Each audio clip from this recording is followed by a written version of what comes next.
Hello, Ben Mankiewicz here. Thanks for staying up late with us on TCM as we continue our day-long lineup of Academy Award-nominated Westerns. It's all part of 31 Days of Oscar, which runs right through March 15th, the night of the 98th Academy Awards in Hollywood.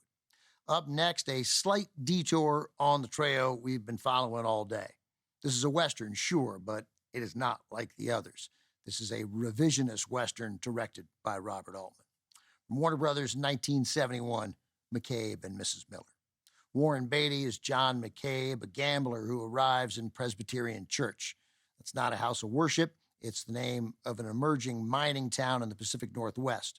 Soon, the entrepreneurial McCabe decides to open up another type of house, a house of more earthly pleasures or sins, depending on how you look at it. McCabe partners with Mrs. Miller, a lady who knows a thing or two about the world's oldest profession. She's played beautifully by Julie Christie in an Oscar-nominated performance. Writer-director Robert Altman, part of a group of exciting young filmmakers dubbed the New Hollywood, had hit his stride by 1971. Altman, fresh off his Academy Award-nominated black comedy MASH, which you can certainly think of as a revisionist war movie, then put his own idiosyncratic spin on that Hollywood classic, the Western. The characters in McCabe and Mrs. Miller don't say howdy, they don't speak with a twang. Since the characters are first-generation European settlers, Altman has them speak in the accents of wherever they came from. They also regularly talk right over each other. This overlapping dialogue, which sort of reached an apex in McCabe and Mrs. Miller, is a hallmark of Robert Altman movies.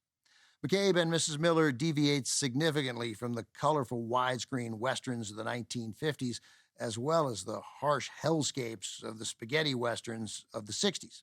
Working with cinematographer Vilmos Zsigmond, Altman set out to create a look that invoked old, faded photographs. To achieve this, Zsigmond would flash the film stock, which meant very briefly exposing it to low light. The result is footage with a cloudy, weathered, and sometimes very orange-brown look. Altman shot McCabe and Mrs. Miller mostly in sequence. Not only will you see the town being built up around the characters, but you'll also see the workers who made the structures pop up as extras. From 1971, also with Renee Auberjonois, Shelley Duvall, William Devane, John Schuck, and making his movie debut, Keith Carradine, plus featuring evocative and atypically Western songs from Leonard Cohen. This is McCabe and Mrs. Miller.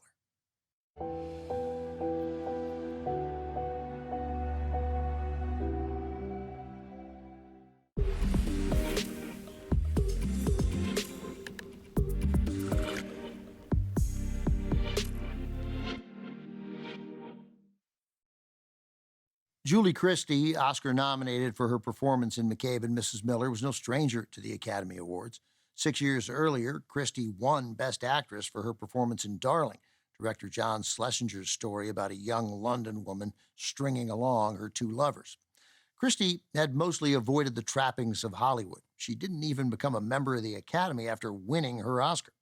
In 1967, Gregory Peck became president of the Motion Picture Academy, and he felt older Academy members were being too hesitant to vote for some of the edgier films up for Oscars. Peck believed the Academy Awards were becoming stale and predictable. He wanted an injection of younger, up-and-coming stars.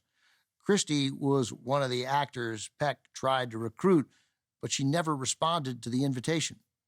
"I don't think there's anything bad about awards," Christie said years later. "Saying jolly well done to people is one thing, but turning it into a huge market is another."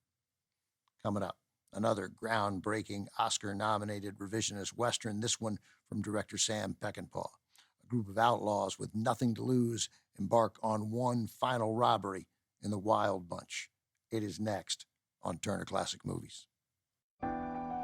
Next on TCM, The Wild Bunch, then Billy the Kid, and later, Hollywood Canteen. Save the last dance for Oscar tonight.